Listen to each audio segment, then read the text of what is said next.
அறிவு என்பது நாம் கேட்கின்றதோ காண்கின்றதோ அறிகின்றதோ அல்ல.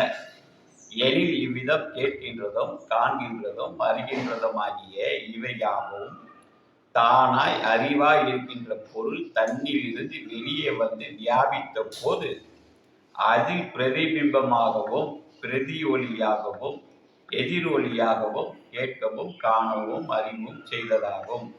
அப்படியாயின் அறிவு என்கின்ற பொருள் நம்மில் இல்லை என்றால் நமக்கு யாதொன்று கேட்கவோ காணவோ அறிவோ முடியாது. அது எப்படி என்றால், ஒருவன் செத்து போகின்றான்.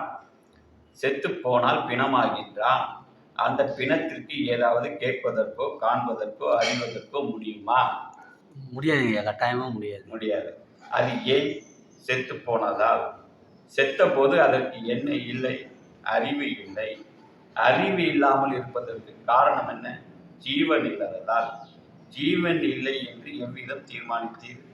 யாதொரு அசைவும் சேட்டையும் இல்லாமல் இருந்ததால். ஐயா, அப்போ அறிவுங்கிறது நம்ம இப்போ கேட்குறதோ பார்க்குறதோ ஒருத்தவங்கள்ட்ட ஒரு விஷயத்த கேட்டு தெரிஞ்சுக்கிட்டு அதுலேருந்து நம்மளை திருத்திக்கிறதோ அது கிடையாதுங்களா? அது இல்லை அறிவுன்ற. ஆமாம். ஏன் அது நம்ம என்ன நினச்சிட்டு இருக்கோம்? அதுதான் அறிவுன்னு நினச்சிட்டு. ஆமாங்க ஐயா, இப்போ ஒரு விஷயத்தை நம்ம படிக்கிறோம், அதை படித்து பார்த்துட்டு ஓ இது இப்படி இல்லை போல அப்படின்னு நம்ம தெரிஞ்சுக்கிறதுக்கு பேர் தானேங்க அறிவு. இல்லை, அது இல்லை அறிவுன்ற. அது அறிவு அப்படின்னு நீ நினச்சிக்கிறேன்னா, இப்போ நான் இதை படித்தேன். ஆமாங்க. சரியா? நீங்கள் படிச்சிங்க.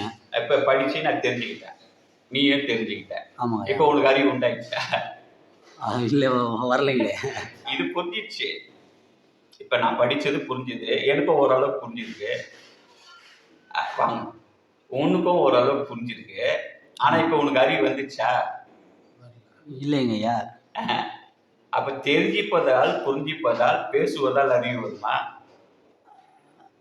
வராதுங்க ஐயா. ஆனால் நம்ம இப்போ கேட்கறதுனால பேசுறதுனால வந்து நம்ம ஒரு விஷயத்தை திருத்தி நடக்க முடியலங்க ஐயா. அது அறிவு இல்லைன்றாரு. அது எது அப்படின்னா ஒரு எதிரொலி. எதிரொலினா என்ன? எதிரொலினா நம்ம ஒரு விஷயத்தை பண்ணும் போது அதுக்கு எதிர்வினையாக வருதுங்க. இங்கே இருந்த மலைப்பகுதிகளில் காலி ரூம்லலாம் போய் சத்தம் போட்டோம்னா, சத்தம் போட்டிங்கன்னா நீ போடுற சத்தம் தான் உண்மை. அது அங்கே போயிட்டு உனக்கு திருப்பி வந்து கேட்கறது எதிரொலி போய்.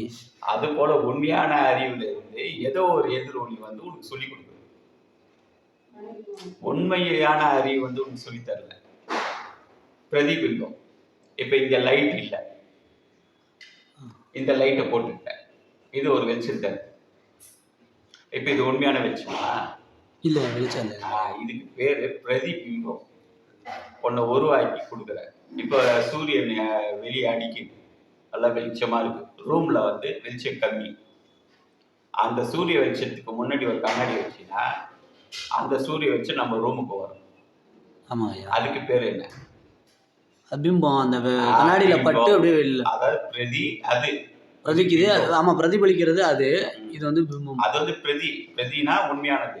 இது பிம்பம். அதுல இருந்து நீ உருவாக்கி இருக்க. அப்ப நம்ம கேட்கறது, நம்ம வந்து ஒரு விஷயத்தை தெரிஞ்சுக்கிறது வந்து அறிவாக இருக்கு.